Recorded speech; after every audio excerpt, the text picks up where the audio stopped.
Halo, Assalamualaikum anak-anak kelas 4 yang luar biasa. Jumpa kembali bersama Bu Maya. Bagaimana kabarnya hari ini? Tetap semangat dong ya. Dan jangan lupa bahagia. Oke, untuk pertemuan kali ini kita akan belajar tentang muatan bahasa Indonesia kelas 4, tema 1, subtema 3, yaitu tentang gagasan pokok dan gagasan pendukung. Yuk kita mulai belajar bersamanya.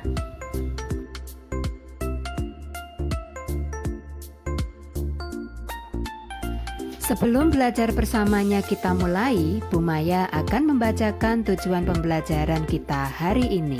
Yang pertama yaitu siswa dapat menjelaskan cara menentukan gagasan pokok dan gagasan pendukung. Yang kedua, siswa dapat mengidentifikasi gagasan pokok dan gagasan pendukung setiap paragraf teks lisan. Yang ketiga, siswa dapat menjelaskan cara meringkas.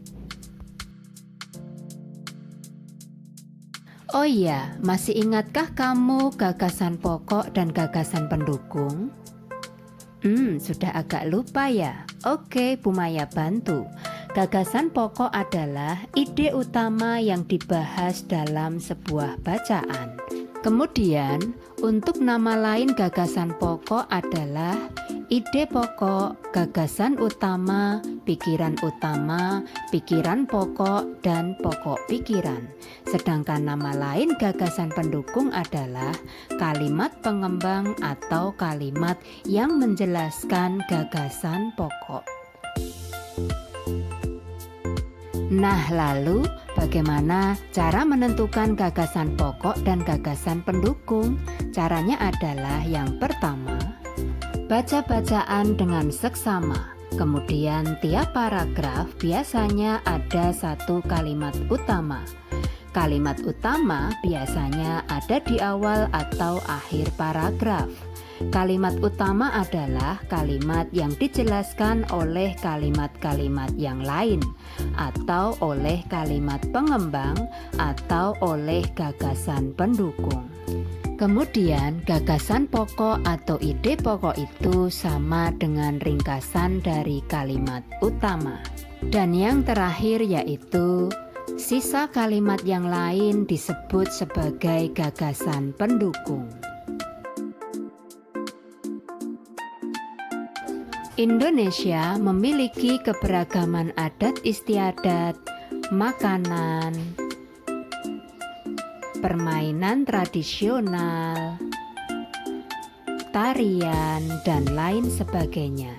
Nah, kita harus mensyukuri karena dapat menikmatinya. Makanan tradisional Indonesia membutuhkan waktu dalam mengolahnya. Pembuatnya pun harus ahli membuatnya. Kamu akan belajar tentang seorang ibu pembuat dodol Betawi. Dengarkan Bu Guru bercerita ya.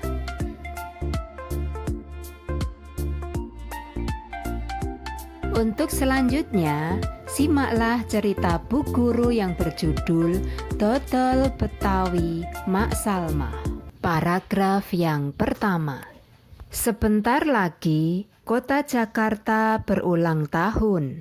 Mak Salmah menerima banyak pesanan dodol tradisional Betawi di kampungnya. Biasanya, ketika ulang tahun kota Jakarta, banyak pertokoan yang mengadakan festival Betawi. Makanan Betawi menjadi jajanan di festival tersebut. Kerak telur, bir pletok, dan dodol Betawi menjadi primadonanya. Paragraf yang kedua. Sejak seminggu yang lalu, Mak Salmah bekerja keras bersama ibu-ibu tetangganya membuat adonan dodol. Ketan, gula merah, gula pasir, dan santan dicampur menjadi satu. Mak Salmah dan ibu-ibu menyiapkan bahan memarut kelapa dan menumbuk beras ketan. Adonan dituang kawa lalu diaduk hingga merata. Proses mengadu ini dilakukan terus-menerus selama 8-12 jam. Pembuatannya memang berat dan lama. Oleh karena itu, pembuatan dodol Betawi membutuhkan kerjasama. Paragraf ketiga. Untuk memenuhi pesanannya, Mak Salmah selalu melibatkan tetangganya. Mak Salmah ingin rezeki yang diperolehnya dari dodol Betawi tidak dirasakannya sendiri.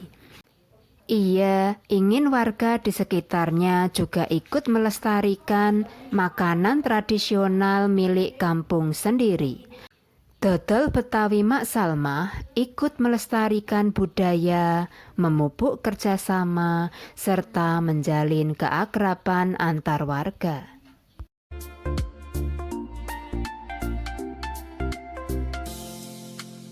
Nah, untuk selanjutnya silahkan buka buku paket kalian halaman 130 sampai 132. Kemudian, mari kita identifikasi gagasan pokok dan gagasan pendukung dari teks yang telah Bu Guru baca. Untuk paragraf yang pertama, kalimat utamanya ada di kalimat yang pertama, yaitu yang berbunyi, sebentar lagi kota Jakarta berulang tahun. Mengapa di kalimat pertama? Karena kalimat-kalimat yang lain hanyalah menjelaskan tentang sebentar lagi kota Jakarta berulang tahun. Sedangkan gagasan pokoknya berarti ringkasan dari kalimat utamanya, yaitu kota Jakarta akan berulang tahun. Nah, kalimat sisanya atau kalimat-kalimat selain kalimat utama disebut dengan gagasan pendukung.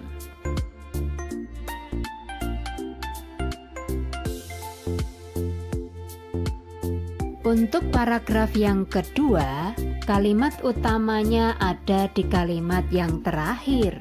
Karena kalimat yang terakhir ada kata kunci yaitu oleh karena itu. Kata tersebut merupakan salah satu kunci kalimat utama.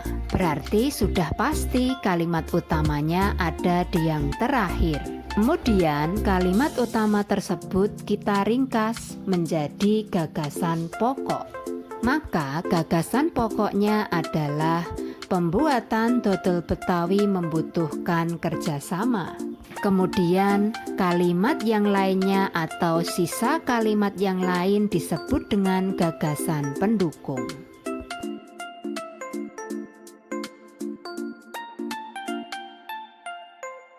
Untuk paragraf yang ketiga, kalimat utamanya ada di kalimat yang terakhir, yaitu dodol Betawi Mak Salmah ikut melestarikan budaya, memupuk kerjasama, serta menjalin keakraban antar warga. Kemudian gagasan pokoknya adalah ringkasan dari kalimat utama, yaitu dodol Betawi Mak Salmah melestarikan budaya, memupuk kerjasama, menjalin keakraban antar warga. Mengapa di kalimat terakhir? Karena kalimat-kalimat yang pertama dan yang sebelumnya hanya menjelaskan kalimat ini, sehingga kalimat inilah yang menjadi kalimat utamanya. Sedangkan sisa kalimat yang lainnya disebut sebagai gagasan pendukung, karena kalimat yang lain tersebut hanya menjelaskan kalimat utama. Untuk selanjutnya, waktunya kalian untuk berlatih. Simaklah cerita Bu Guru berikutnya. Kemudian tentukanlah gagasan pokok dan gagasan pendukungnya. Siapkan diri, konsentrasi menyimak cerita dari Bu Guru berjudul Fahombo Batu. Paragraf yang pertama. Tradisi lompat batu berasal dari suku Nias. Suku Nias berasal dari Pulau Nias yang terletak di sebelah barat Pulau Sumatera. Lompat batu atau yang dikenal dengan nama Fahombo Batu merupakan ciri khas masyarakat Nias. Paragraf yang kedua. Tradisi melompat batu hanya dilakukan oleh kaum laki-laki, khususnya pemuda. Mereka harus melompati susunan batu setinggi 2 meter dengan ketebalan 40 cm. Tradisi ini bertujuan untuk menunjukkan kekuatan dan ketangkasan para pemuda yang melakukannya. Paragraf 3. Seseorang yang berhasil melakukan tradisi ini dianggap hebat baik bagi dirinya maupun keluarga dan masyarakat di desa itu.